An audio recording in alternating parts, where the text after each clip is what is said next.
called the Ocean of the Illinois. You might be able to guess what the Ocean of the Illinois is. It's Lake Michigan. And of the American government, whenever Jean-Baptiste a woman named Kathy in the early 1800s. This woman's name was Kitty Hawa, states, and on that plot of land, population-wise, until 1817, that's when the Erie Canal got there, the second F. I have another question for you guys. I'm looking for a one-word answer here. If you know the answer, yell it out. Innocent. She was completely exonerated of her crimes in the 90s. The 1990s, not the 1890s, Daisy was long since dead. Now, the reason we know that the fire was not started by a cow.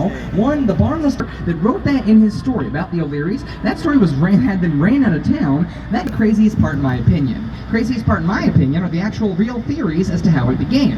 I'm going to share to be started by meteor showers. That was proven, so it's not hard to believe. That's the same reason the Chicago fire started. In my 30 years, now, October, so very dry conditions. Also, the firemen, they were told the wrong location originally. When they got to the location they were told, they looked behind, and then the cherry on top of the fire, and felt really bad that the fire had caused us to lose our library. So very nice of her. She sent us 5,000 books right here, almost directly in front of the boat. You're going to see a building called 150 North Riverside past the train tracks. Longest time, the land the building sits on wasn't being used because it was too small. It was restricted. There's a river on this side, train tracks on the other. But then Getch and Partners in 2017 said, hey, we got a nifty idea. Let's build a skyscraper that starts at the base of a much smaller building and reinforce that down into the bedrock with the world's strongest steel and have it grow outward from there.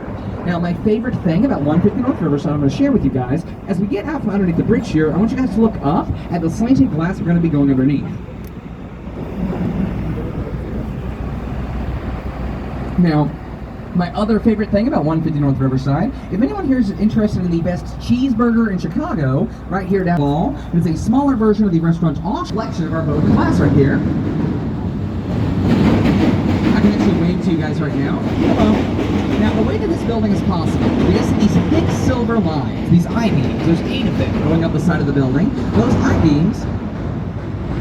I-beams are made of the world's strongest steel that's developed in Luxembourg. They go all the way to the side of the building, then all the way down into the bedrock underground. Also, at the very top of the building, on the inside, we have 160,000 gallons. And if the wind blows that building, means is the Boeing Corporation owns the building, but they have to pay Amtrak for the air that the building occupies. That is because in the United States, we have something called air rights, supported by a stilt system surrounding the train tracks underneath it. But the shorter side of the building has no underneath supports, no stilts, no foundation, nothing supporting that building underneath it, because that side of the building couldn't be standing at all because it was built on top of switching tracks. Switching tracks take up too much room. That side's not standing, it's hanging. I'll show you how.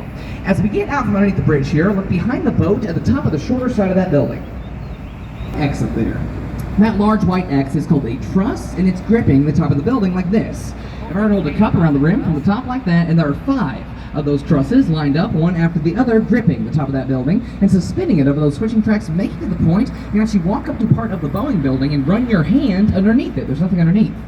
Now, right next to us here, we have 2 North Riverside Plaza. One's home to the Chicago Daily News. This building's a great example. Chicago style is often going to feature sweeping vertical lines that draw your eye up. The third one down on the right, that white building there, its name is Gateway 3. And the fourth one down on the right, that green glass building with a curve to it. Does anyone want to guess the name of that one? Yell it out. Now, I covered the international style, Ludwig Mies van der Rohe, getting rid of all that orange. He said I did. I covered my building in a bunch of curved mirrors so that all the surrounding buildings become my building's ornamentation. This, and I'd say look up to the left right now. In between these 2 lighter colored buildings, you're about to see the tallest building in Chicago. Now, I'm not going to talk about this building yet in detail. That'll be whenever we are turned around, going back down the side of the river, when we're actually facing it. But it's about to come into view right about now. There he is, big strong boy. That's the Willis/Shears Tower. Now, like I said, I will talk about this one later whenever we've turned around, but the next building I'm talking about is ahead of us on the left. This black box building with the big gray slab slapped on it. Now, let me tell you a story. The designer of this building wanted nothing in the world but to get his building on the map. But how was he going to do it? His building is in between the tallest building in Chicago, and then it continues onto the junction of the river where the 3 branches split, and that's where we just were. And that is how we got his building on the map. Put a map on his building. And now, change of subject, something very near and dear to my home, Gotham City. They start on top of a green glass building, the Bank of Gotham on the right-hand side. Now, this was filmed. Now, this building, to explain its massive size, this used to be the old post office. You can't go there as long as it is not a post office holiday. Now, going back to an architect I've already talked about, Bertrand was a trendsetter when it came to residential buildings in the city. He was often tasked with designing a residential tower in a not very well-populated area of Chicago, because that unique look would always draw more people in. Now, there are still a few active city inside of a city components on this building. On the opposite side, one moment, I'll just wait for a minute.